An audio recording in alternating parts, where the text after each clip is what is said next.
E o título da palestra é Ecologia de Ambientes Aquáticos Temporários de Pernambuco.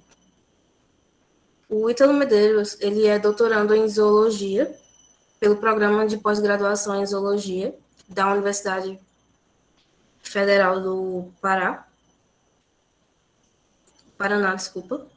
mestre pelo Programa de Pós-Graduação em Ecologia na UFRPE e também bacharel em Ciências Biológicas pela Universidade Federal Rural de Pernambuco na Unidade Acadêmica de Serra Talhada. Ele é ex-bolsista do Programa de Educação Tutorial no PET Biologia UASH, 2014 a 2017, e pesquisador associado ao Laboratório de Ecologia do Plâncton, o LEPLANC, da UFRPE desde 2013. Atualmente, ele atua pelo Laboratório de Morfologia e Fisiologia de Clicida e Quironomida, da Universidade Federal do Paraná, com Ecologia e Distribuição de Clicida, sobre orientação do professor Dr. Mário Navarro. Na pesquisa, ele tem experiência no estudo de ecossistemas aquáticos continentais, reservatórios, poços temporários e bromélias, nas áreas de ecologia e zoologia do zooplâncton e outros micro e macroinvertebrados. E atualmente também desenvolve trabalhos em ecologia de criadouros de cucídeos e modelos de distribuição de espécies da Mata Atlântica. Então, Ítalo Medeiros, seja muito bem-vindo. Obrigada por aceitar o nosso convite e pode ficar à vontade. Boa noite, pessoal. Eu que agradeço o convite. Tem sido um processo meio terapêutico organizar essa palestra. Então, eu vou compartilhar aqui minha apresentação e a gente pode começar. Só um segundo.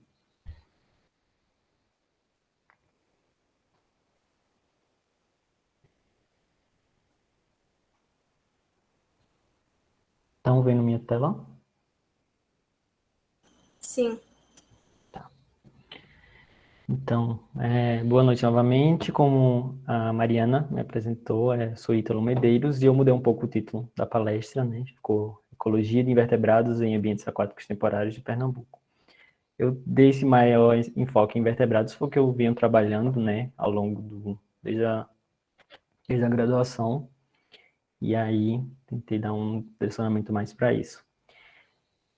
Então, não sei se vocês já ouviram falar, né, sobre ambientes aquáticos temporários, mas eu vou dar esse resumão para vocês, de uma forma bem geral, assim, né, para abordar vários temas que podem ser de interesse de alguém que queira trabalhar nessa área. Então, oi?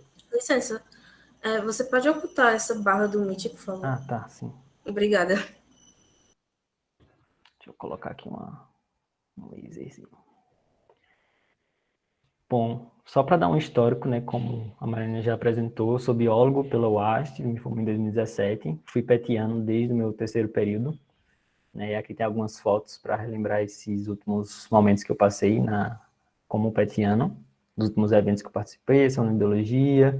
Acho que o professor André está por aqui em algum lugar nessa foto. E eu me formei em 2017, né, também terminei como petiano junto com a graduação.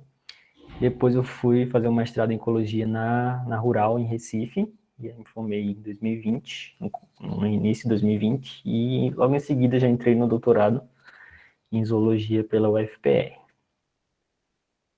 Então, ambientes aquáticos temporários, de maneira bem geral, assim, são ambientes pequenos e geralmente crípticos. Quando eu falo crípticos, são ambientes mais escondidinhos, mais difíceis de encontrar, né?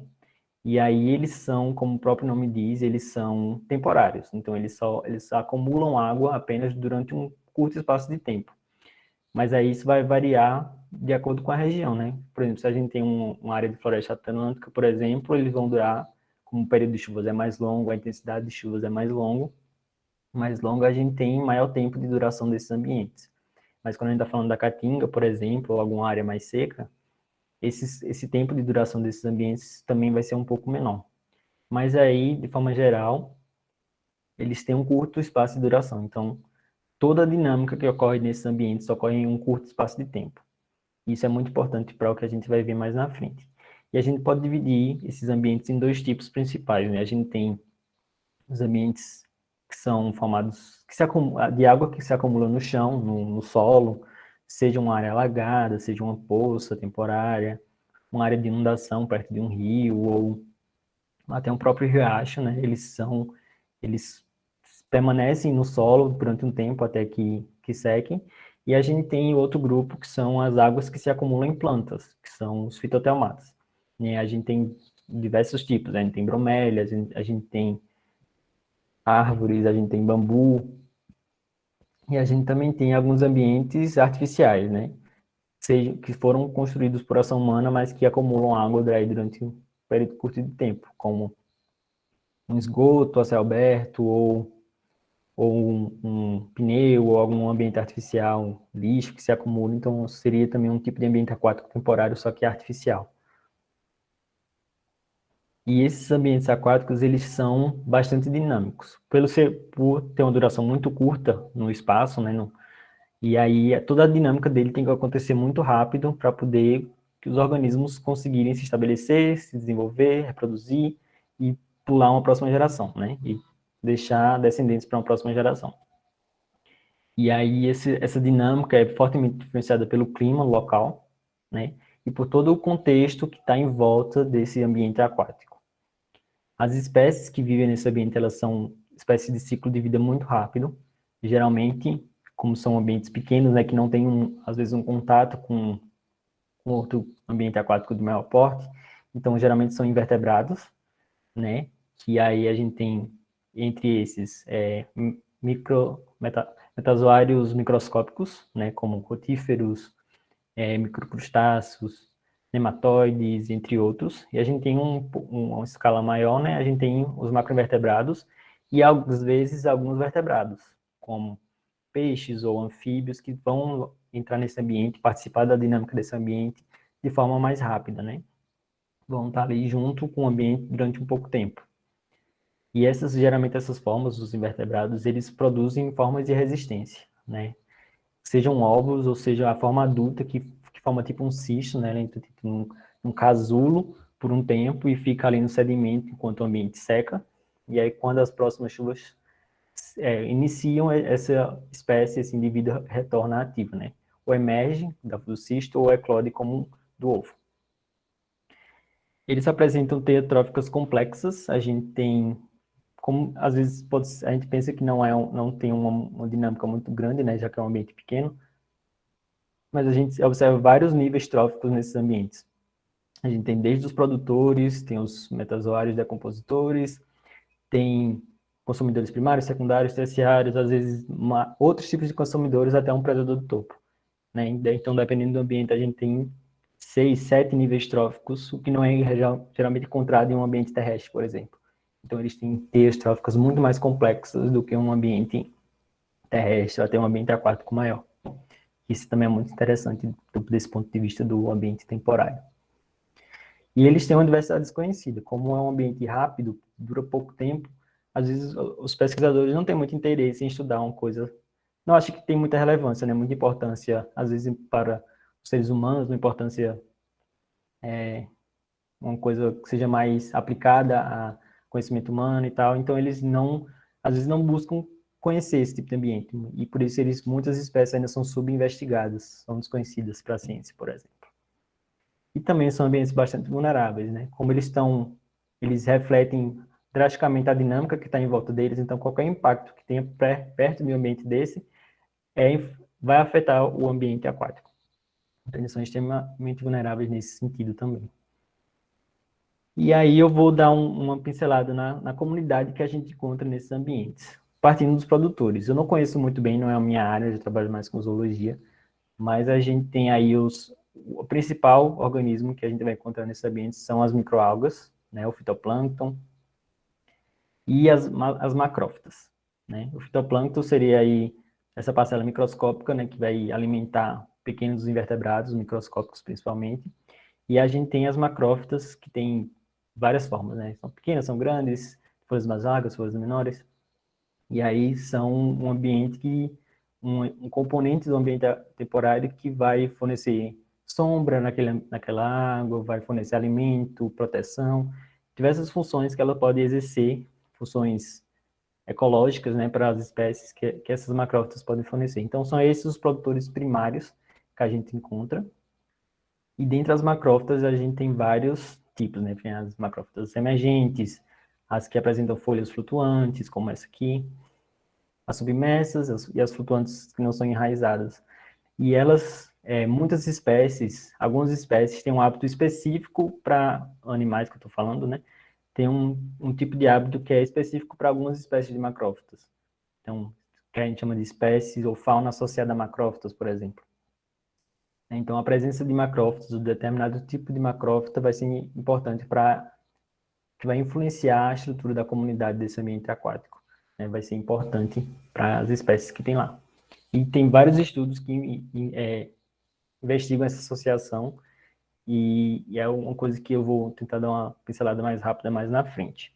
Mas esse é um componente muito importante para tudo que vai vir depois, né? Toda a comunidade que a gente encontra no ambiente aquático temporário. Né, como deu uma pincelada, eles são a base da cadeia alimentar aquática, e dentro do fitoplâncton, a gente tem o fitoplâncton, que é a parcela que está livre e natante, né, ali na superfície, na coluna d'água, e tem o perifíton, que é aquela que está aderida às superfícies, seja outra planta, seja rocha, seja material que está em decomposição. Esse perifíton, ele também participa da decomposição da matéria orgânica no fundo, né, e também é a fonte de alimento para várias espécies que estão associadas a esse perifíton. E as microalgas têm um papel imprescindível, importantíssimo na bioindicação de um ambiente aquático. Né?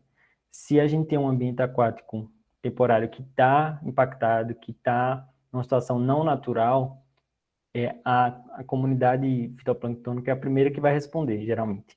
Né? Elas vão aumentar a sua densidade, vai aumentar o número de abundância de indivíduos de uma determinada espécie. E se for uma espécie que for, como vocês podem ver aqui, né? Se for uma espécie que produz alguma substância tóxica, um subproduto do seu metabolismo que é tóxico, esse produto vai se acumular nessa água e vai ser um potencial risco para qualquer outro animal que está ali naquele ambiente, né? Ou que vai consumir dessa água. Então, a bioindicação das microalgas é importante nesse sentido. Vai mostrar como a qualidade desse ambiente está, né? E aí, tendo um ambiente que está impactado, a gente vai ter toda uma mudança na estrutura da população que se encontra nesse ambiente, seja microinvertebrado, seja macroinvertebrado ou até os vertebrados. E o ambiente que está por fora também, o ambiente externo. A outra parcela aí são os metazoários, né? Principalmente, metazoários não, nesse caso aqui tem os protistas, os protozoários. E aí, dentro dos protozoários, a gente tem várias espécies que são decompositoras, que são predadoras de outros protozoários, que são consumidores secundários, e eles são o segundo elo dessa cadeia, né, de cadeia trófica que tem ali nesse ambiente. E essas espécies aqui são espécies que foram encontradas em bromélias, por exemplo, e tem vários estudos que investigam só a diversidade de espécies de protozoários dentro de bromélias ou dentro de outros ambientes aquáticos, né? Então, é um grupo que também tem sido mais estudado recentemente, e tem várias novas espécies que estão sendo descobertas, principalmente no Brasil, por exemplo. E os metazoários. E aqui a gente tem a parcela microscópica desses metazoários, que são os rotíferos, que são esses aqui. A gente tem espécies mais que são associadas à vegetação, espécies que são livre-natantes, espécies mais que habitam o fundo. E a gente tem os microcrustáceos, entre eles ostrácodes, que são habitantes do fundo, copépodes e cladóceros, que são conhecidos como, esses dois principalmente, os rotíferos, como o zooplâncton, né? O zooplâncton que habita essas águas, que é o que eu trabalhei em alguns momentos durante a minha formação.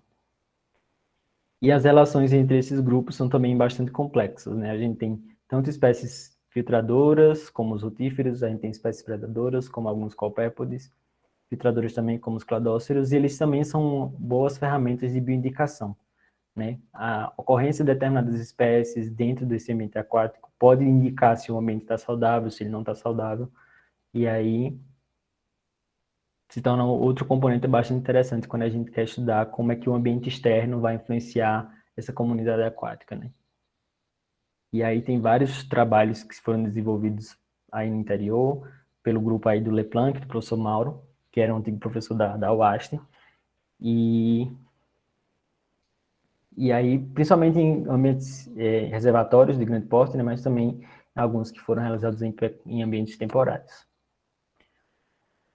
E aí, um dos exemplos que a gente pode mais claro, assim, mais didático dessa influência dessas espécies como indicação é na própria ocorrência de algumas espécies. Por exemplo, se a gente tem um ambiente saudável, a gente tem maior número de espécies, maior diversidade de formas, a gente tem espécies que são indicadoras clássicas de ambientes limpos, como esse Copepodin aqui, esse exemplo, esse modelinho, a gente tem cladóceros, e uma comunidade mais diversificada, né, com maior número de espécies, maior biodiversidade. Quando a gente tem um ambiente não tão saudável, a gente tem uma redução, às vezes uma redução no número de espécies, ou uma mudança nas espécies que a gente encontra de um ambiente saudável, a gente tem espécies diferentes de um ambiente não saudável. E, às vezes, a gente tem um aumento expressivo da abundância de algumas outras espécies. Quando eu falo abundância, eu falo o número de indivíduos de cada espécie, né? Às vezes a gente tem só um tipo de espécie que domina esse ambiente, ou essa espécie e algumas espécies predadoras. Então, a gente tem uma mudança muito clara no padrão da estrutura dessas populações, né? A estrutura dessa comunidade aquática.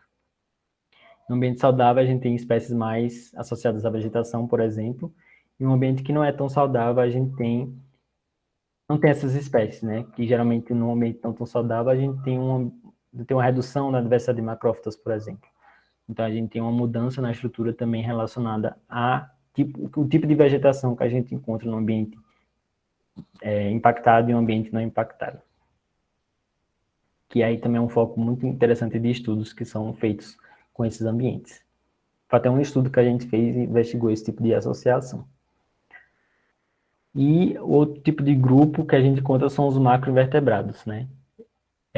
Todos esses organismos são tem espécies que são consideradas ótimos bioindicadores, porque eles satisfazem algumas características, né? Eles são organismos com ciclo de vida rápido, que respondem claramente a algum impacto de poluente ou de ação antrópica, por exemplo. Então, são ótimos organismos para fazer esse estudo de bioindicação. E aí a gente tem diversas espécies de culicídios, que aí também vão responder a esse tipo de impacto antrópico, às vezes. Algumas espécies são mais associadas ao ambiente urbano, ambiente florestal. Eu vou dar uma pincelada mais na frente também. Tem outros dípteros, como espécies predadoras, como esse carboride. E aí a gente tem maior diversidade de formas aí. Né? E aqui nesse exemplo a gente tem como essas espécies variam em relação a um gradiente de antropização, por exemplo, de impacto ambiental. E um tipo de estudo que a gente faz com esses organismos é observar algumas características dele, e como essas características vão indicar um impacto ambiental, por exemplo. Né? Se a gente tem um ambiente mais natural, né? Um ambiente de referência, como ele chama aqui, a gente tem um determinado tipo de espécies. A gente tem espécies que são predadoras, espécies que são detritívoras, que têm um corpo mais protegido por armaduras, por exemplo, que tem garras, às vezes para se segurar se for um ambiente de correnteza. Né? Espécies com brânquias, espécies que fazem casulos para se proteger de predadores, por exemplo.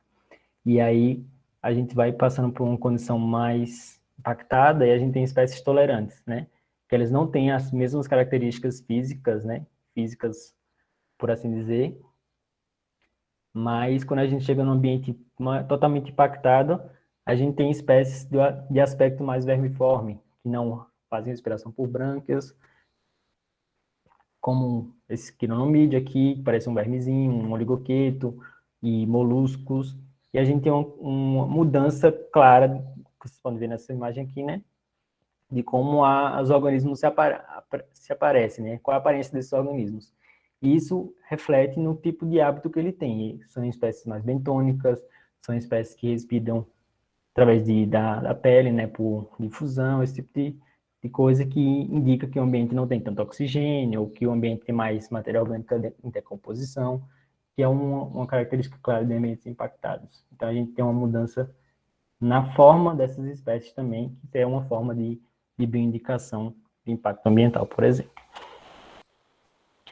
E aí, atualmente, eu estou trabalhando com colicídios, né? Então, vou dar um exemplo mais claro com essas espécies. Então, quando a gente tem um ambiente de floresta, aqui no canto, vocês podem ver que cada cor é uma espécie diferente, por exemplo. Então, a gente tem mais espécies e com populações mais ou menos iguais, né?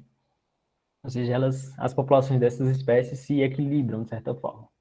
E a gente tem espécies de mais variados hábitos, espécies que são associadas a determinados tipos de ambiente ou maior número de ambientes que existe nessa condição. E quando a gente vai mudando para uma condição mais impactada, né, por exemplo, uma área agrícola ou uma área rural, por exemplo, a gente tem um tipo diferente de espécie, porque essas espécies daqui não conseguem sobreviver a essa condição mais impactada. Então, a gente tem aqui como exemplo uma espécie de anófilis, que habita ambientes aquáticos expostos à luz solar, né, já que não tem tantas árvores, um ambiente de agricultura, por exemplo. E a gente tem um domínio, um aumento na abundância de determinadas espécies que não é observado em uma área de floresta. E quando a gente entra numa área urbana, a gente tem um predomínio total de uma espécie apenas. Às vezes é uma espécie que pode ser um vetor de doença, como essa larva de Aedes aegypti ou uma larva de Aedes albopictus, que são espécies vetores de doenças para os seres humanos. Então a gente tem uma mudança no número de espécies, aqui nesse caso só tem 2 espécies, uma mudança na abundância de espécies, ou seja, tem mais indivíduos dessa espécie do que de outra espécie. E isso é uma resposta clara do tipo de ambiente aquático que a gente tem nesses locais. Em áreas de floresta, a gente tem uma maior diversidade de fitoteomatas, né, que são essas plantas que acumulam água. Então, quanto mais diversos os ambientes aquáticos, maior a diversidade de espécies. Né? Em ambiente de agricultura, a gente tem mais poça exposta à luz solar. Então, são uma área ideal para mosquitos anófilis, né, que podem, por vir, a transmitir malária, por exemplo. E na área urbana a gente tem, geralmente, esgoto a céu aberto, lixo, que podem formar esses containers artificiais. E aí a gente tem outra condição que favorece outro tipo de espécie, uma espécie mais tolerante a esses extremos de impacto antrópico, por exemplo. E aí, todas essas variáveis ambientais que eu tenho falado nesse começo são importantes para caracterizar como é que esse ambiente aquático vai estar. Né? Se a gente tem uma situação, como é no caso aqui de Recife, né, esse gráfico aqui, que é uma região com alta precipitação em determinada época do ano, mas que tem uma temperatura mais constante ao longo do período, de todo esse período, então a gente tem uma condição favorável para algumas espécies. Se a gente tem uma região que tem um clima muito de extremos, né, uma região que chove bastante ou que tem uma seca mais intensa, e aí vai criar outras condições para que outras espécies estabeleçam. Então, a gente tem um bioma mais úmido, um bioma mais seco, isso vai influenciar nessas espécies que a gente encontra nesses ambientes aquáticos, seja na escala mais micro, na escala mais macro. E aí, levando em consideração os colicídios que eu acabei de falar, né, a gente pode ser que encontre espécies no período seco, né, que a gente tem um acúmulo de água em ambientes artificiais, como esse galão aqui de água, mas na época chuvosa a gente tem outra condição, onde são formadas algumas poças temporárias que vão favorecer outras espécies. Então, os fatores climáticos, né, precipitação, sazonalidade, são importantes para a gente caracterizar também essa comunidade aquática que a gente está estudando. E em seguida a gente tem os fatores físico-químicos, né, dessa água. Então, um segundo.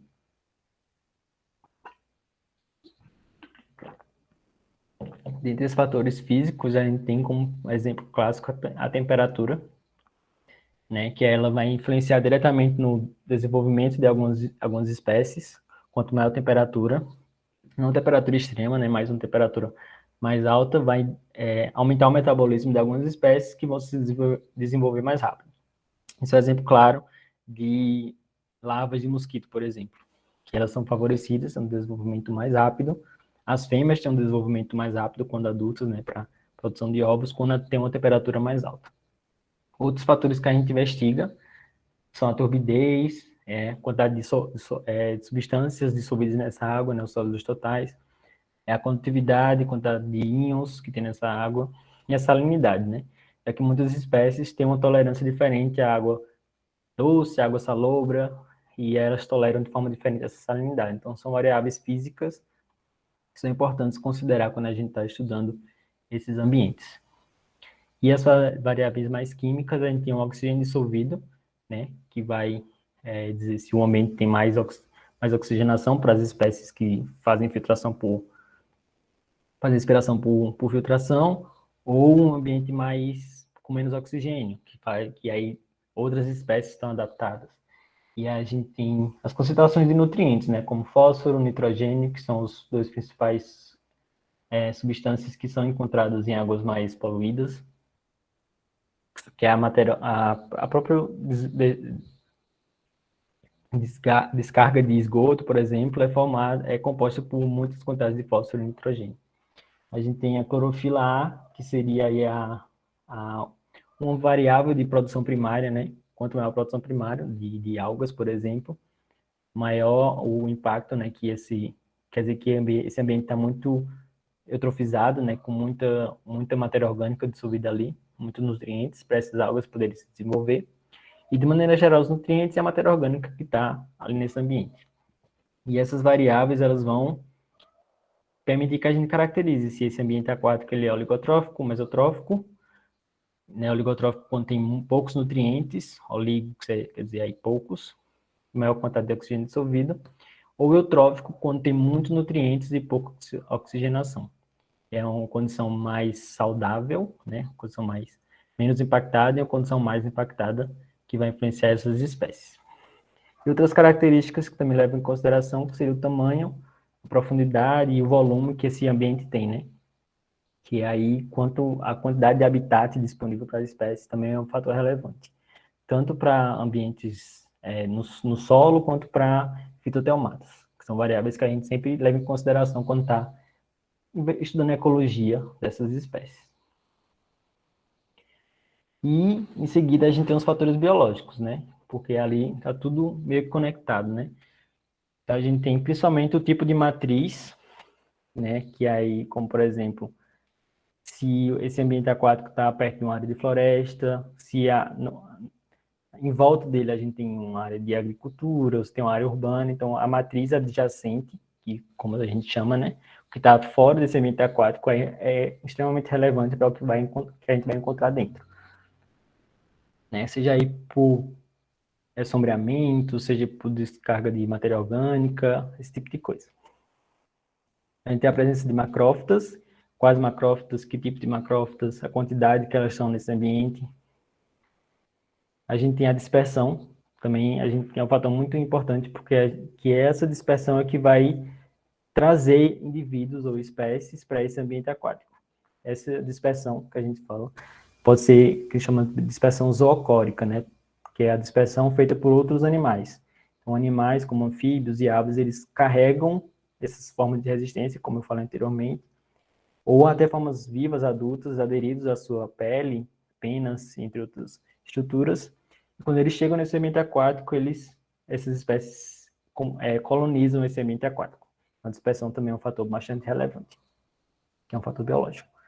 E, enfim, as interações, né? Que quando a gente está falando no ambiente aquático de uma comunidade, se a gente tem muito predador, a gente vai ter uma menor quantidade de presas.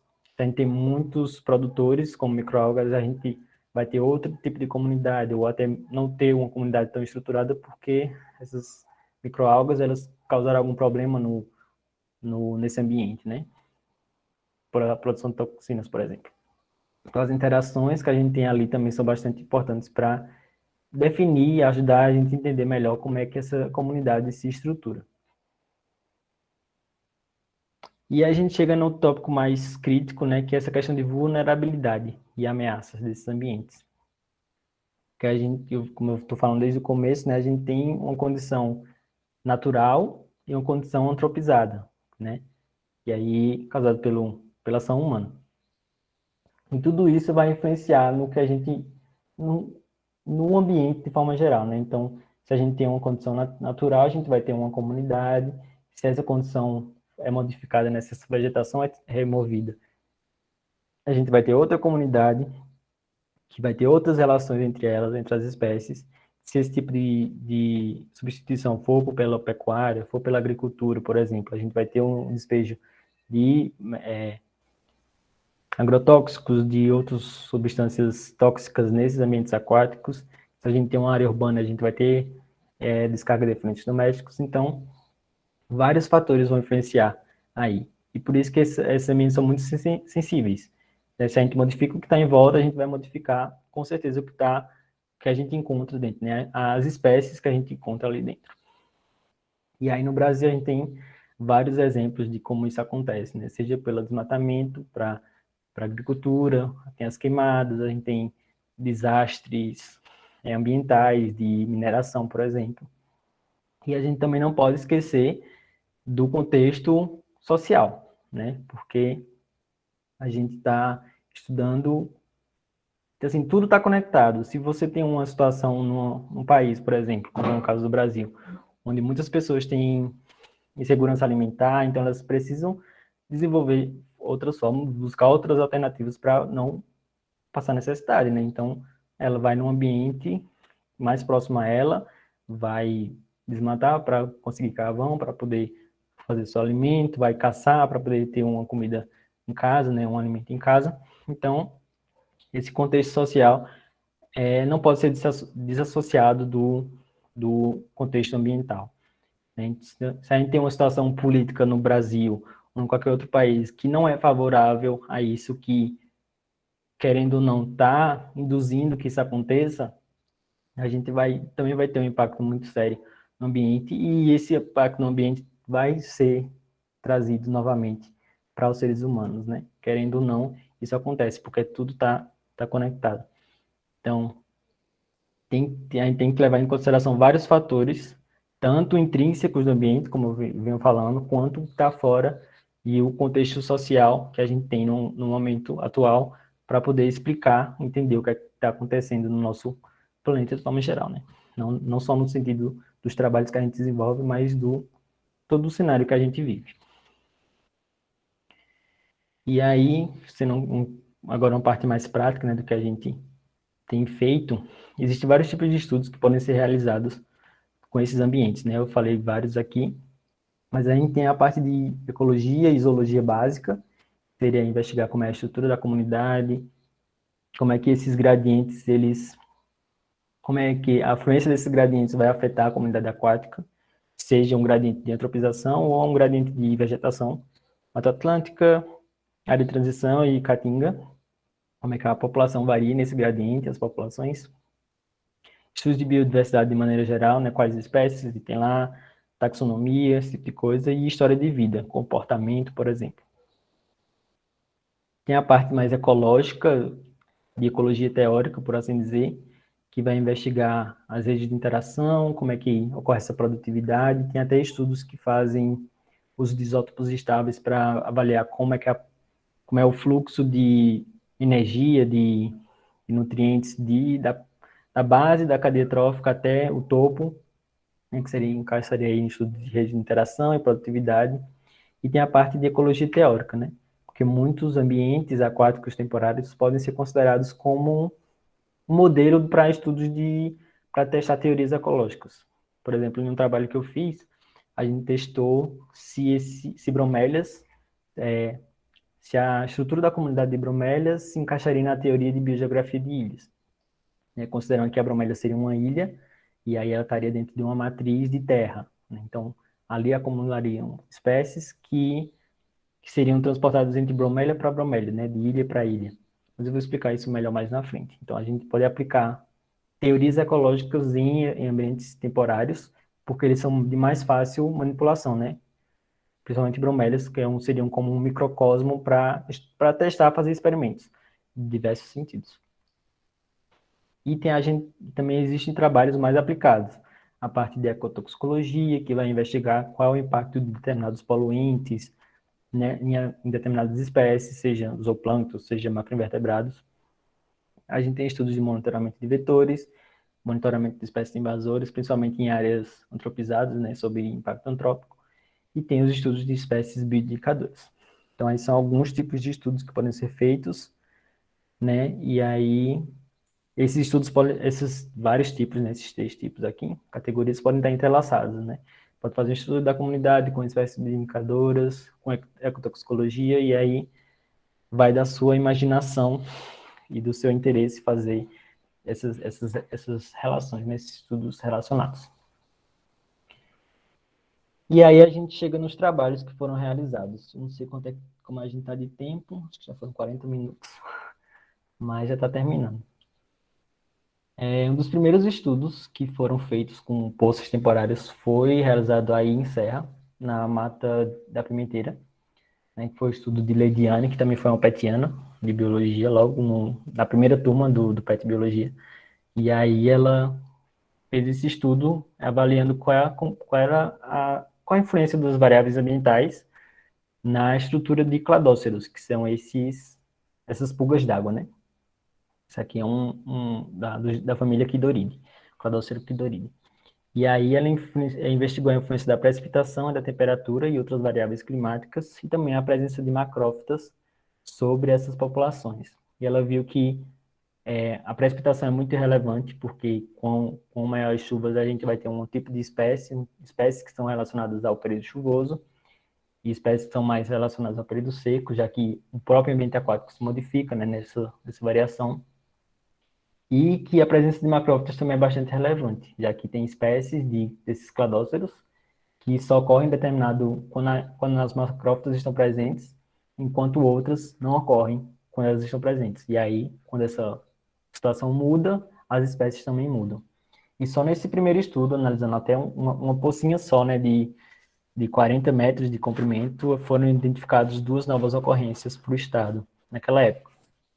Hoje já teve mais. E também nessa região, não sei se foi nessa localidade, mas aí em Serra Talhada, 2 outras espécies foram descritas estudando nesses ambientes aquáticos da Caatinga. Então, a gente faz um estudo e às vezes encontra coisas novas, e aí também dá uma possibilidade de fazer outras pesquisas.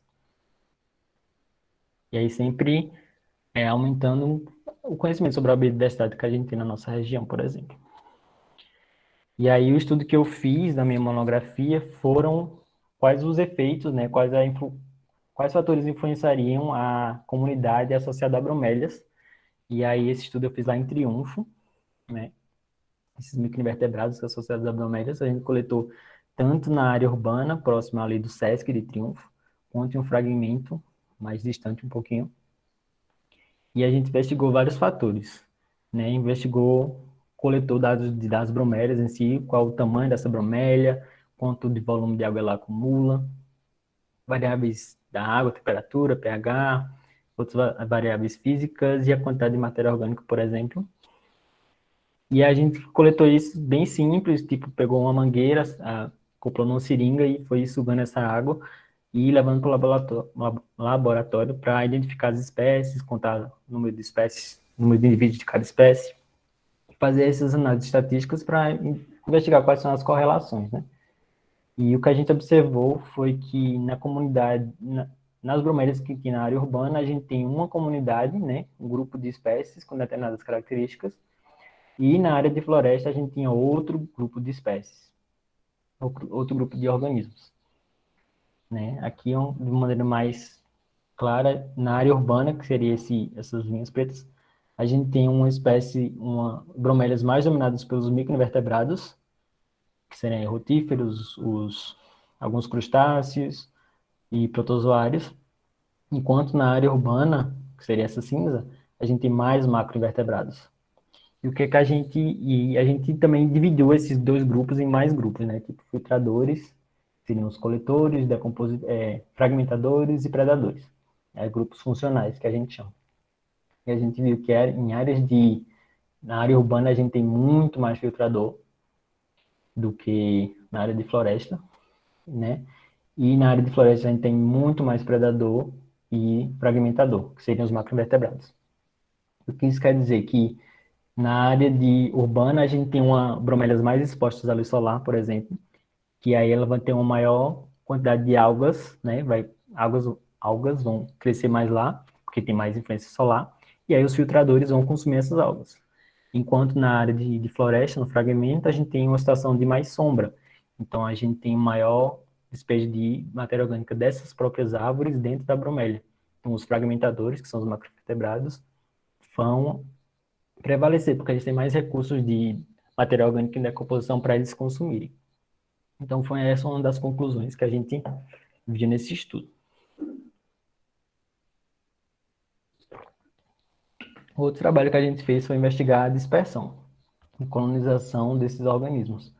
Né, como essa época esse trabalho foi durante o meu mestrado, já estava em Recife, mas a gente tinha ficado com a curiosidade desde a graduação, né, como é que essas espécies chegavam lá, esses microinvertebrados, porque a gente achava que podia vir de um ambiente aquático próximo, tipo um reservatório, de uma poça, enfim, de qualquer outro ambiente mais aquático próximo, e aí eles acabavam entrando na bromélia de alguma forma, por dispersão de alguma forma. E a gente investigou quais eram os vetores que transportavam essas espécies. Então, a gente coletou amostras, né, de vento, ou seja, a poeirinha que vem no vento, a poeirinha que é carregada na chuva. A gente coletou isso, coletou também a poeirinha que está na vegetação e coletou os organismos que estavam aderidos a outros animais dessa área, né, para saber de onde é que vinham, quais são as possibilidades que poderiam trazer organismos aquáticos para as bromélias. E a gente fez, em seguida, um experimento para tentar investigar se a gente excluir um desses vetores de dispersão, como é que vai estar a comunidade aquática, né? Se a gente deixar todos os vetores entrarem nesse tubinho, que seria um microcosmo, se a gente excluir alguns outros vetores, e se a gente excluir todos os vetores, deixar apenas a chuva entrar, né? A chuva e o vento trazer partículas para cá. E aí foi um experimento que a gente fez lá na Estação Ecológica de Tapacurá, que é pertinho de Recife. E a gente viu que nesses vetores aquáticos, vetores de transporte, né, de organismos, que a gente chama de dispersão passiva, né, que eles vão levar os organismos não vão sozinhos, eles são transportados. A gente viu que cada vetor tem uma comunidade aquática transportada, né? Então, o vetor de chuva, as espécies que são encontradas na chuva são diferentes das espécies que são transportadas pelos anfíbios. E nesse caso aqui, os anfíbios transportavam organismos uma comunidade mais próxima à que a gente encontra na bromélia do que a própria chuva. Quando a gente fez o experimento, a gente viu que no ambiente que estava mais exposto à dispersão, né, tem mais vetores de dispersão trazendo organismos, a gente tem muito mais indivíduos do que o que não tem, que a gente bloqueou os vetores. Né, principalmente aí os macroinvertebrados, que a gente tem mais, no caso aqui, crustáceos, né, um microinvertebrado e mais outros macroinvertebrados também. E aí, quando a gente cortou alguns vetores, a gente tem um predomínio de macroinvertebrados que diminuía as populações, né, de microinvertebrados e, no caso aqui, os predadores, né? E quando a gente bloqueou praticamente todos os vetores, a gente teve um predomínio apenas de espécies que são transportadas pelo vento, que seriam os menores organismos, protistas e rotíferos, enquanto os maiores, microcrustáceos e macroinvertebrados, não conseguiram entrar nesse ambiente e aí a abundância desses indivíduos foi diferente. A estrutura da comunidade ficou um pouco diferente. É só um exemplo rápido do que a gente fez. E aí a gente viu que no ambiente aberto a gente tem mais espécies, uma maior diversidade, que seria esse vermelhinho, enquanto nos outros dois ambientes a gente tem uma menor diversidade, já que, como a gente bloqueou a dispersão, os organismos não conseguiam chegar lá. Então foi isso que a gente conseguiu registrar nesse trabalho. E o outro exemplo que eu já tinha dado anteriormente foi testar teorias de como é que essa comunidade se estrutura. E a gente testou isso investigando se uma bromélia funcionaria como uma ilha, né? Se uma ilha grande, na teoria de biogeografia de ilha, né? Se uma ilha grande, ela consegue abrigar mais espécies que uma ilha pequena. E a gente fez isso montando tipo um arquipélago bem grandão na mata lá de Itapacurá. A gente tinha um continente com várias bromélias, que seria esse aqui, e a gente tinha outros grupinhos de bromélias isolados entre si. Então, quanto mais próximo entre si, a gente achava que iriam ter uma maior similaridade na população, na comunidade, e que a dispersão seria mais fácil. Quanto mais distante, a riqueza e a abundância seria menor, porque os indivíduos não conseguiriam chegar lá, pela distância. E o que a gente observou que, embora na riqueza não tenha tanta variação de pelo menos entre bromélias grandes e bromélias pequenas, a gente viu que a abundância sim. Então, quando a gente aumentava a distância, a abundância de espécies diminuía. Ou seja, as espécies não estavam conseguindo chegar nessas bromélias mais isoladas, né? Então, algumas, algumas premissas dessa teoria foram satisfeitas no nosso estudo. Mas como é uma parte mais teórica, eu não vou me aprofundar muito, não. E aí, no mesmo período que a gente estava lá fazendo esse estudo, a gente ficou numa disciplina que a gente estava fazendo, eu e o pessoal do mestrado, né? A gente tinha que fazer um estudo rapidinho, durante uma semana, na estação, para aprender sobre teoria, sobre método de coleta, esse tipo de coisa. Colocar na prática alguma coisa que a gente tem aprendido em aula. Né? E a gente fez um estudo bem rápido de avaliar como é que a comunidade de poças temporárias é, variava em relação à presença ou ausência de vegetação de mata ripária, né, de vegetação no entorno desses tanques, desses tanques não, dessas poças. E a gente fez esse estudo durante uma semana e a gente confirmou algumas coisas, né, que a gente tem uma condição que na literatura chama de águas claras, seria um ambiente mais natural, e águas turvas, que seria um ambiente mais impactado. E águas claras e turvas é relacionado principalmente à turbidez, né? Então, ambientes mais em área de floresta tem uma menor turbidez, tem uma menor temperatura, tem uma maior quantidade de oxigênio dissolvido e menor quantidade de clorofila A. Enquanto no ambiente em área mais impactada, né, sem vegetação ripária, a gente tinha uma condição diferente. A gente tinha maior temperatura, porque esse ambiente estava exposto à luz solar. A gente tinha uma maior turbidez, porque muito sedimento caía dentro dessa poça. Menor concentração de oxigênio e maior concentração de clorofila, já que a produção primária era feita pelas algas. Então, tem muita alga nesse ambiente. E a comunidade foi diferente, né? A gente viu, como eu já falei, essa distinção bem clara na comunidade assim, onde tem menos espécies e tipos de espécies diferentes de uma condição e tipos de espécies diferentes de outra condição. Que aí satisfazendo essa teoria de águas turvas e águas claras que a gente investigou na literatura. E durante esse estudo, uma coisa que a gente não estava esperando, mas tinha uma espécie lá de cladócero que a gente não estava conseguindo identificar, que estava muito complicado, não consegui na literatura mais básica, né, que a gente tem para identificação, né, que seria esses microcrustáceos aqui. E a gente observou que, na verdade, duas dessas espécies eram novas ocorrências para o Nordeste. A gente estava lá investigando e não conseguia identificar, e uma delas foi essa aqui, foi a moina do monte. Ela foi uma espécie descrita lá no México, se eu não me engano, foi em Cuba, e ela só tinha além desses dois registros, um registro no Rio de Janeiro. E a gente encontrou essa espécie lá numa pocinha isolada lá no mato de Itapacurá, que foi uma coisa bem interessante que a gente não tava esperando, assim. Então, quando a gente está fazendo um tipo de estudo, principalmente em grupos que são pouco conhecidos, é muito fácil a gente encontrar coisas novas, que aí deixa a coisa bem mais interessante. E a outra espécie é essa aqui, que é a Quidorus nitidilus. Embora ela seja uma espécie de maior distribuição no Brasil, principalmente lá no sul, aqui no sul, no caso onde eu estou, essa espécie não tem sido registrada na parte litorânea ali de Pernambuco, do Nordeste. Nordeste na parte mais ao norte. E aí também foi uma nova ocorrência para essa região, né?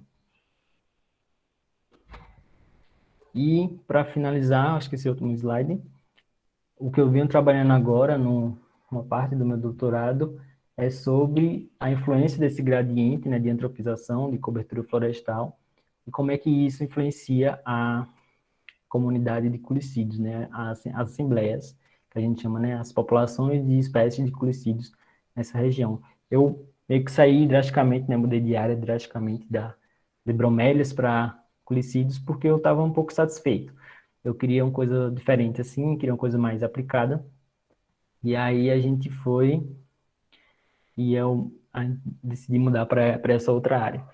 E também foi uma coisa bastante relevante nesse sentido, porque poucos trabalhos estudaram diversidade em si, né, de culicídios nessa região, no Nordeste principalmente. Tem alguns trabalhos na Caatinga, mas é mais lá para Sergipe, para Bahia. E aí, por que não fazer aqui, né? Porque ninguém tinha feito, pouca gente tinha feito, e então ainda é um grupo muito desconhecido, e aí existem novas possibilidades de ampliar o estudo de biodiversidade, que é uma coisa que eu sou mais interessado, assim. E a gente fez esse estudo também lá em Itapacurá, porque como a gente tem notado, né, nesses vários anos, é uma área de bastante relevância, assim, de contexto biológico, né? Várias espécies já foram descritas para lá. Recentemente, uma espécie de anfíbio foi descrita para lá, de um colega do meu mestrado. E aí a gente tem várias possibilidades de descobrir novas espécies, novas coisas nessa região. E aí eu coletei, junto com um colega, que foi até um estudante aí da UASH, que foi a Sinara, que agora a gente está trabalhando junto. E aí a gente coletou em várias poças temporárias, bromélias, ambientes artificiais, tudo de ambiente aquático que a gente conseguiu encontrar, a gente coletou nesse percurso aqui. E aí foram mais de 35 ambientes, atualmente já tem mais de 1.700 indivíduos identificados, e a gente foi investigar como é que essas espécies, né, essas populações de culicídeos vão se modificando ao longo desse gradiente e quais espécies a gente tem lá. E isso vai ser interessante para outros estudos que eu vou fazer de modelos de distribuição de espécies, que eu não trouxe muito para cá, porque é uma coisa mais teórica que eu ainda estou meio me aprofundando nisso. E aí a gente coletou cada indivíduo, separou cada indivíduo até chegar na fase adulta para poder identificar, e a gente vai avaliar nesses 3 contextos, né? Mas só nesse estudo preliminar, nessa primeira coleta, a gente já tem pelo menos umas 5 novas ocorrências para o estado, né? Então, é uma coisa muito interessante. Eu não consegui identificar muitas espécies ainda, né? Estou no processo de identificação, mas com certeza vai ter muita coisa nova que eu estou bastante empolgado para conhecer. E aqui a gente tem como exemplos esse mosquito aqui que eu acho belíssimo, que ele tem esse padrão de cerdas metálicas, então quando você bota a luz em cima ele meio que reflete.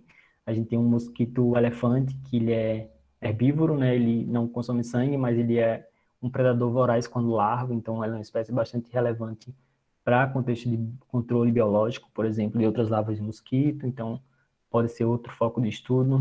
A gente tem espécies, esse aqui é um Culex imitator, né? Que é uma espécie que está em processo de domicilização, seria ela estar saindo do ambiente de floresta para o ambiente urbano, então pode ser um possível futuro vetor de doenças, por exemplo. Então, é uma espécie que a gente também já identificou na região. Essa aqui foi em Recife, essa aqui. Então, é uma espécie que vai ser bastante relevante aí para novos trabalhos, se a gente confirmar que é ela mesma. E é isso. Acho que eu me estendi bastante, mas muito obrigado ao PET pelo convite. E aqui está meu e-mail, se alguém quiser mais informações. E eu gostaria de agradecer às Universidades Rural e à UFPR, né, pelo suporte de conhecimento e suporte logístico, pelo LePlanck, pelo todos esses anos de estudo lá, junto ao pessoal. Agradecer a todos os alunos do professor Mauro, que tem me ajudado dentro dessas coletas, principalmente a Estação Ecológica Tapacurá, por ser uma casa para mim, eu considero uma casa para mim, várias pessoas legais lá, onde eu pude fazer meu estudo tranquilo, sem muita preocupação com acesso à internet, com acesso à água, com todas as condições que a gente não poderia deixar de agradecer. E principalmente ao CNPq e ao CAPES pela bolsa fornecida, que sem ela a gente não faz esse trabalho, né? Então, muito obrigado. Se vocês tiverem dúvidas quanto ao que eu falei, ou dúvidas em relação a conhecimentos gerais de pós-graduação, de locais para fazer trabalhos, esse tipo de coisa, só ficar à vontade de perguntar. Desculpe aí pelo tempo. Muito obrigada, Heitor. Parabéns pela palestra, foi um momento ótimo. Tenho certeza que todo mundo aprendeu bastante. Tô tentando sair aqui da minha apresentação. Saiu para vocês? Não, ainda está na Eu acho que o apresentação. computador travou. Ah, agora foi. Pessoal, o link do formulário de presença está no chat, então, por favor, não se esqueçam de assinar. Fica aqui o momento de dúvidas, perguntas, então fiquem à vontade ou para abrir o microfone ou para falar no chat também. e fazer suas perguntas. Então, mais uma vez, muito obrigada por ter aceitado o nosso convite e ter feito essa palestra. Foi realmente um momento muito bom. Eu que agradeço. 2 pessoas já levantaram a mão aqui. Lucas, é você que está na conta do Pet? Isso, é sim, Mari. Então, olá, Ítalo. Eu nem me apresentei naquela hora, né? Então, sou o Lucas, petiano recente, e não tão recente assim, mas novo. E parabéns pela apresentação, muito boa, bem objetivo e dinâmico nos recursos, né, da apresentação, isso é bem bacana. E belo trabalho, continue perseverando aí e com certeza vai ter bons frutos. Na verdade, já tem, né? E podemos ver isso aí com essas novas espécies, isso é muito bom, muito produtivo, que possa continuar assim. Então, Ítalo, eu tenho uma curiosidade, mas ao mesmo tempo deixa de ser uma interrogação, no que se refere a ações de conservação e preservação, né, dessa comunidade aquática em relação ao zooplâncton, né, e também ao ambiente aquático temporário, que poderia citar os lagos, né, que é um ambiente que presente em diversos locais e que por vezes não tem assim um cuidado, né, no que se refere ao tratar, ao manejar, né, que você poderia nos passar em relação a isso? Então, é muito complicado a gente ver conservação com invertebrado, principalmente com invertebrado microscópico, né? Porque são organismos que a gente não vê, não é o pessoal assim da conservação, não da conservação em si, né? Mas os tomadores de decisão, políticos e ONGs, esse tipo de coisa, fica difícil para eles trazer essa proximidade, essa importância desse grupo para os organismos que a gente não vê, para a população no geral, né? São organismos que a gente não vê, então fica complicado para fazer esse tipo de trabalho de conservação assim, né? Mais direto, né? Direcionado para essas espécies. Então, o que tem sido feito, de forma geral, é traçar, que na verdade é uma coisa que está se iniciando agora, é fazer estudos considerando múltiplas espécies para conservação, ou utilizando algumas espécies, principalmente os vertebrados, né, que são mais carismáticos nesse sentido, utilizando eles como guarda-chuva, que é um conceito que tem na ecologia de conservação, para proteger nessa espécie, a gente protege várias espécies junto. E aí tem alguns interesses que é incluir nessas reservas que são desenhadas, né, para vertebrados, para aves, esse tipo de coisa, áreas aquáticas, né, e assim ter um ambiente maior diversidade de ambientes aquáticos para poder ao mesmo tempo proteger essas espécies, mas infelizmente não é uma coisa direcionada, já que não tem um interesse, principalmente político e de divulgação, conservando uma espécie microscópica, né? Então, infelizmente, muitas delas são perdidas, podem estar sendo perdidas cada ano, né, quando a gente não sabe. Então, o que tem sido feito, assim, direcionado para o grupo de zooplâncton, né, é investigar, fazer o máximo possível para investigar os ambientes e investigar a diversidade que a gente tem, né? E aí, talvez no futuro, quem sabe, daqui a algum tempo, quando uma situação melhorar um pouco, né, nesse sentido, essas espécies podem ser direcionadas, né? Ambientes aquáticos podem ser protegidos de forma mais ampla.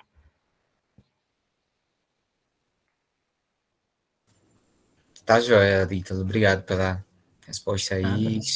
Espero também que isso aconteça, que realmente Uhum. são importantes, né? Não só para o fluxo de energia, mas também como bioindicadores, como você bem citou. Então, vale a pena, sim, preservar, cuidar. Uhum. E só para complementar, né, em relação aos colicídios, por exemplo, fica também complicado você dizer, não, vamos proteger espécies de mosquitos, porque quando a pessoa fala mosquito, a gente já vê, mosquito vai transmitir doença para mim, né? Então, o que eu acho que seria interessante, não sei se está sendo feito agora, mas que talvez seja interessante é mostrar como a presença de uma biodiversidade, de um ambiente saudável, onde tem uma biodiversidade de mosquitos mais equilibrada, a gente pode explicar como é que manter uma situação nessa condição vai impedir que um mosquito vetor apareça. Que é uma coisa que a gente está tentando incluir no meu projeto, né, de pesquisa. Né, mostrar que, se você tem uma condição saudável, você não vai ter um risco muito grande de espécies vetores aparecerem, porque a própria competição entre os mosquitos e outros animais que estão ali, predadores desses mosquitos, vai controlar a população desses vetores. Né? Então, é uma coisa que mostrar como a biodiversidade é muito relevante para a proteção dos seres humanos, né? Nesse sentido de mosquitos vetores. Então, coisa que a gente está planejando aí para o futuro.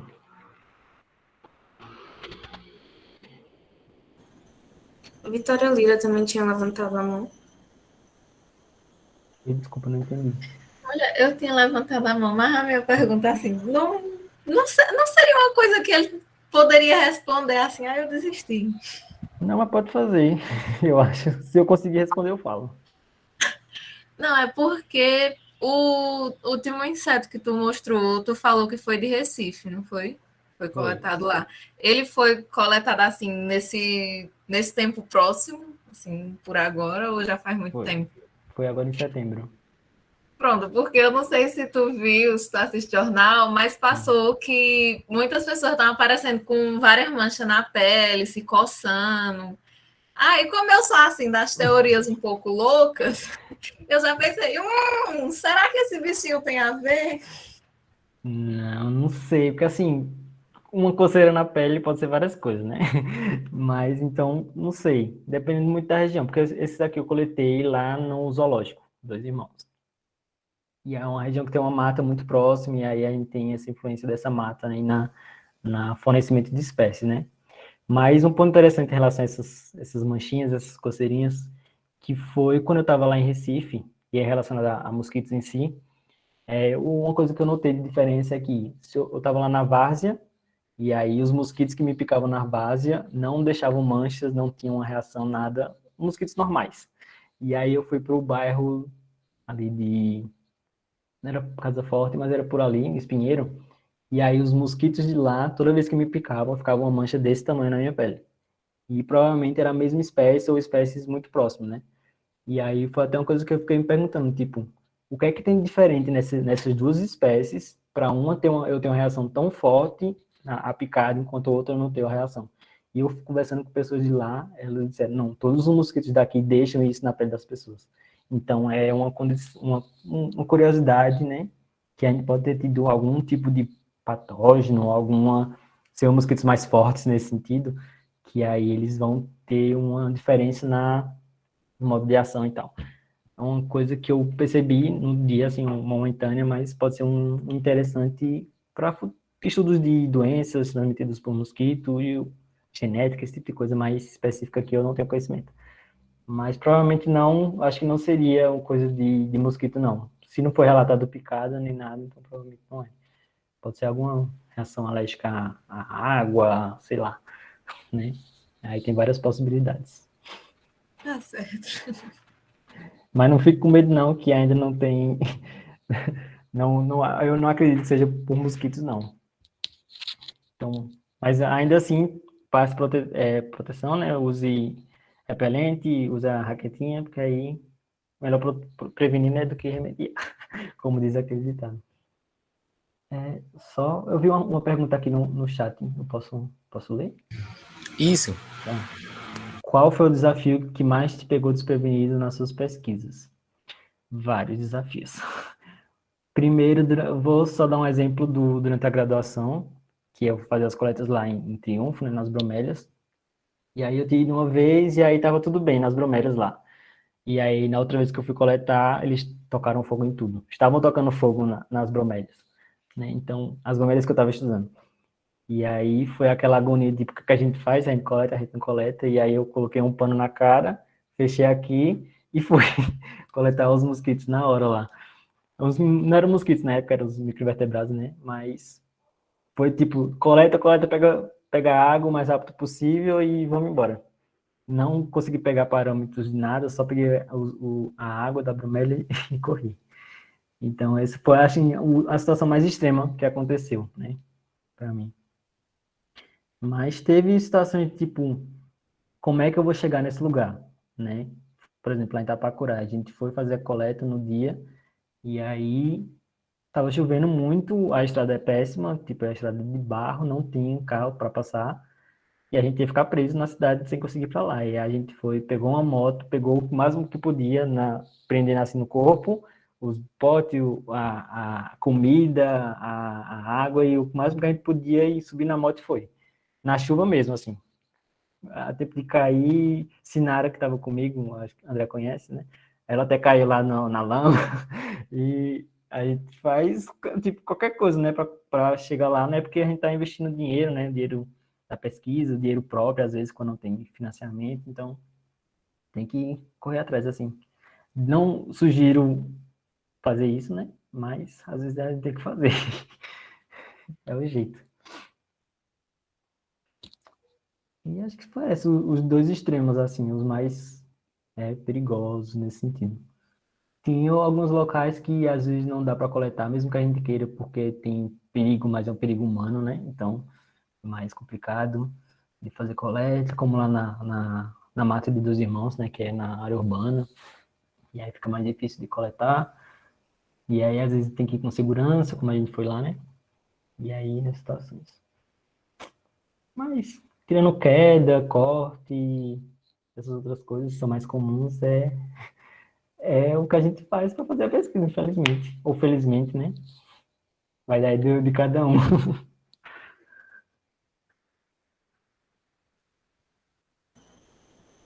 Aí, Ítalo, parabéns aí pela palestra, viu? Excelente. Gostei demais de assistir. E principalmente por você estar aqui, depois de todo esse tempo, né? Retornando aqui no PET, sempre é uma satisfação enorme.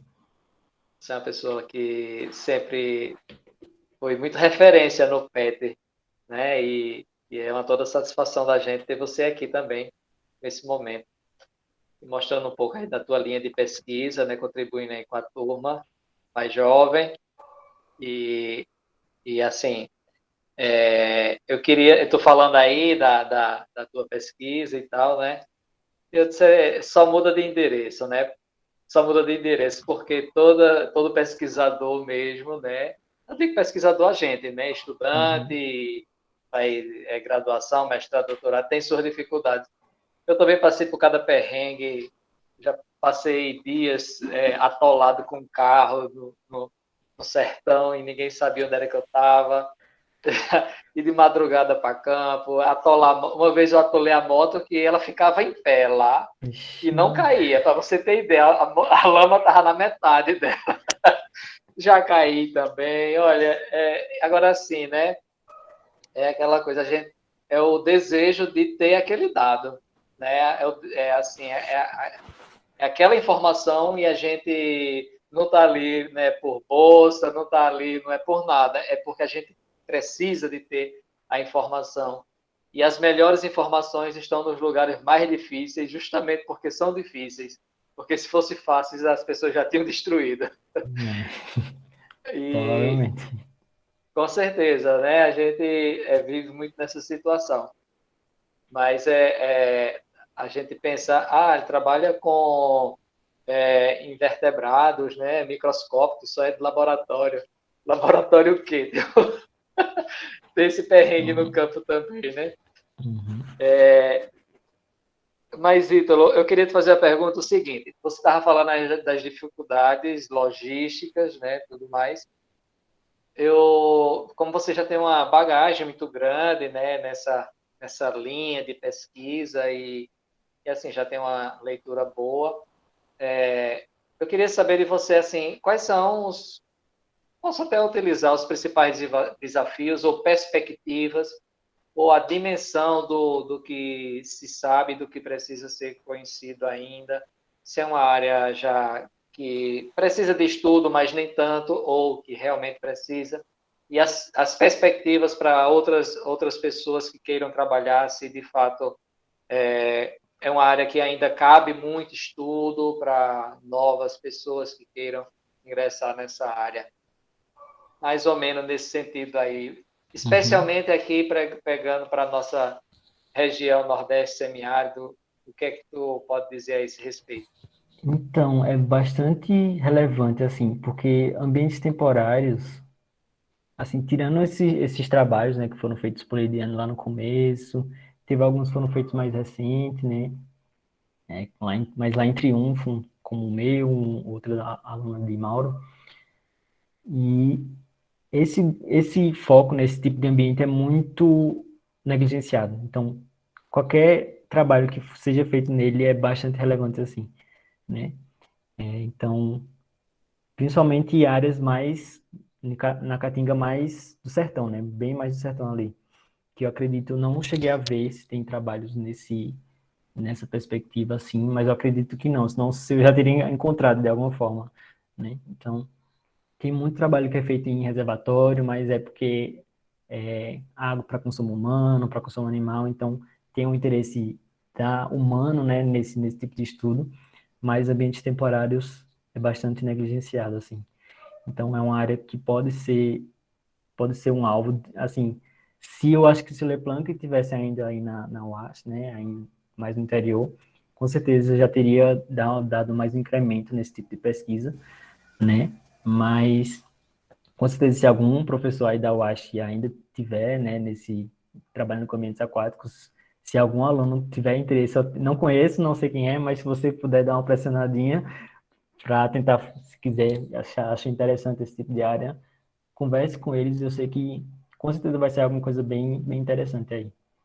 E aí pode ser tudo, pode ser adaptado, né? Tipo, ou com invertebrados, e aí talvez algum professor que trabalhe com insetos, ou peixes, se alguém tem interesse, anfíbios, se tiver professor aí também, aí é tudo, vai do seu, assim, da disponibilidade de alguém de orientação, né? E de vontade também de alguém que queira trabalhar com isso. Então, com certeza é bastante relevante, né? Em Pernambuco, Ou com seja, certeza, não tem. Eu acredito ou que não. seja, tem muito espaço, né, para Tem. e a gente, e assim, são grupos que estão na base, né, das interações, né, Uhum. e são muito relevantes, importantes. Infelizmente, a gente tem uma ignorância muito grande, porque são, entre aspas, invisíveis, né? São organismos, entre aspas, invisíveis e que nos chamam a atenção como um urso polar, né? Uhum. Tem. Proteja o Ártico por conta do urso polar, né?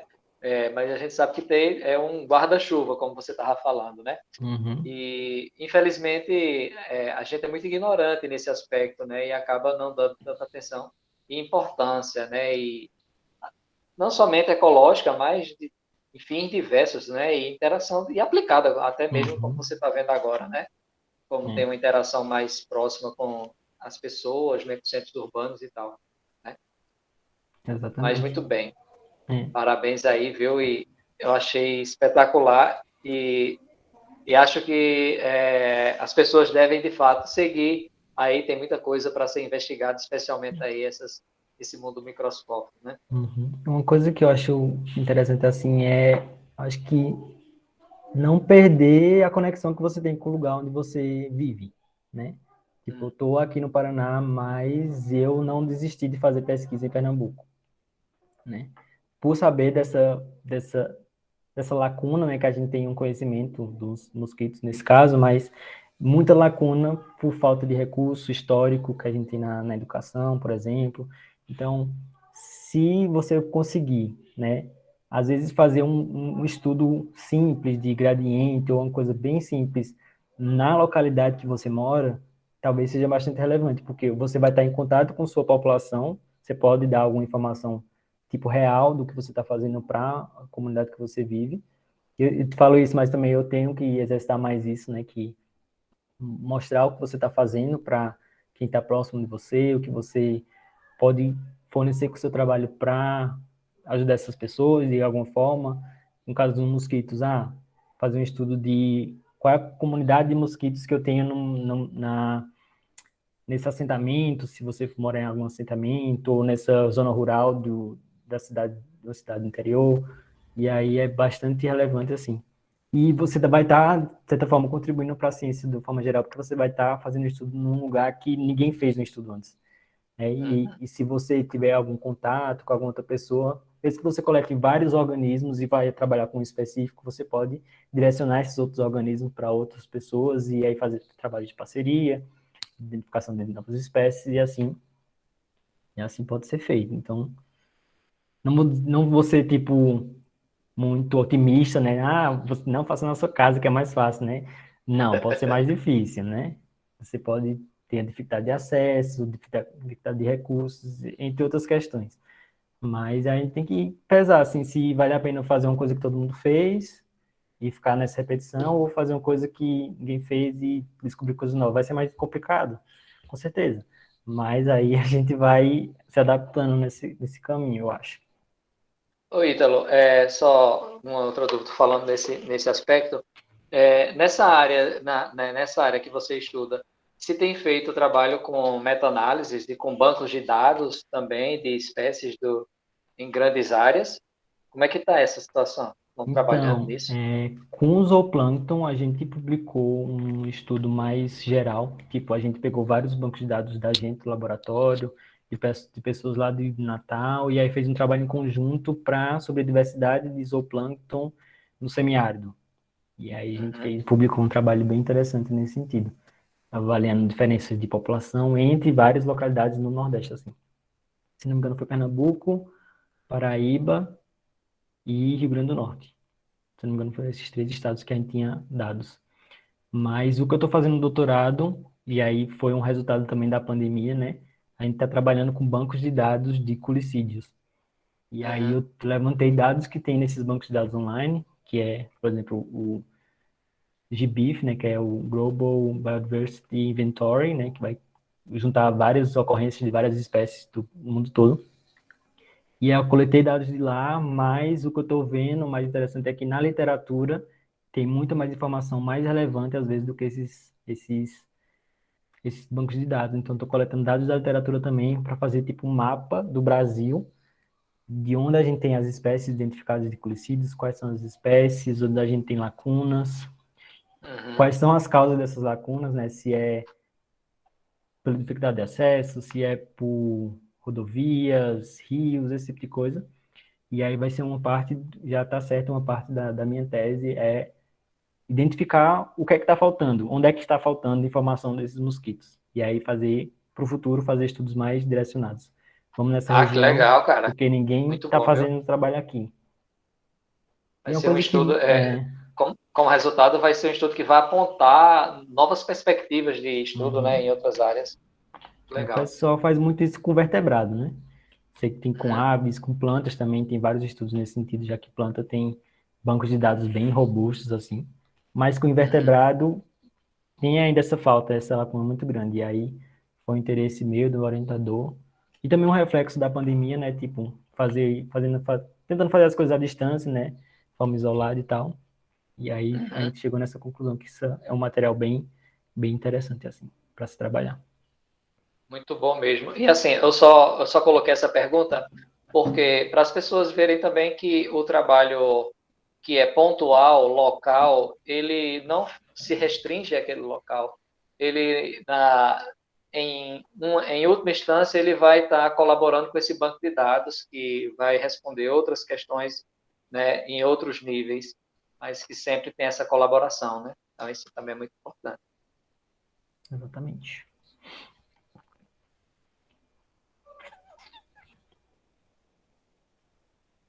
Alguém tem mais perguntas? Mais alguma pergunta, pessoal? Pode colocar no chat aí, a gente fica atento. Ou pode levantar a mão e arrochar.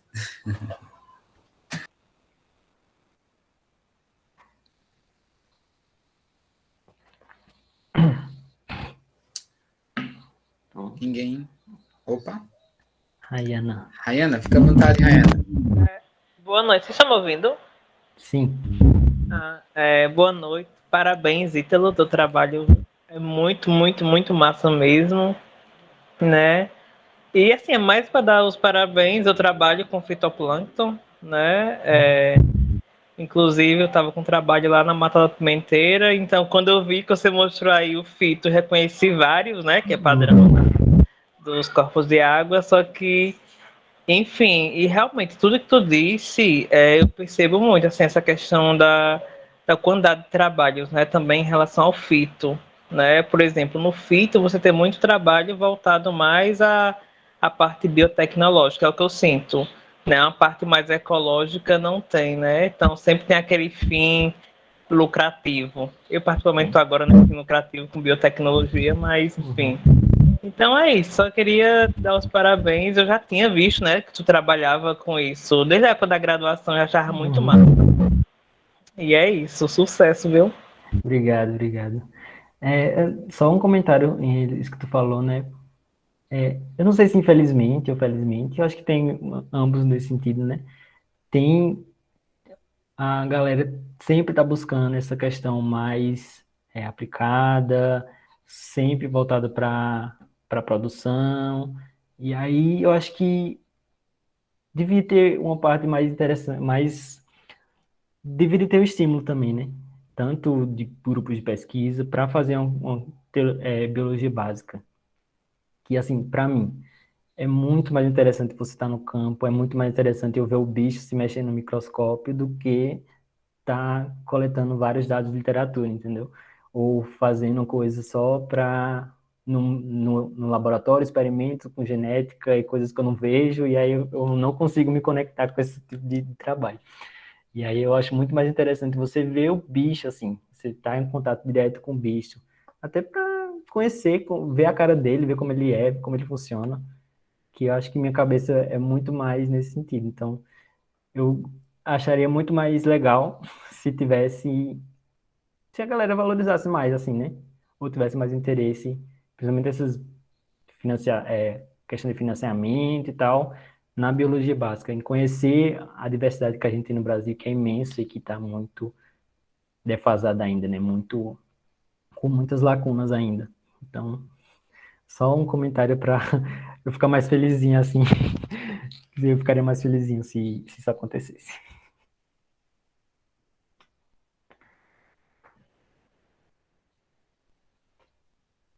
Acho que não. Não vai ter mais Pessoal, mais alguém tem perguntas ou podemos encerrar com o nosso print? Isso, nosso print. Então, mais uma vez, muito obrigada pela palestra, foi muito bom esse momento. E agora, quem puder ligar a câmera, por favor, para a gente tirar uma foto e registrar esse momento. Vou interromper a gravação, tá? Certo, Tá. obrigada.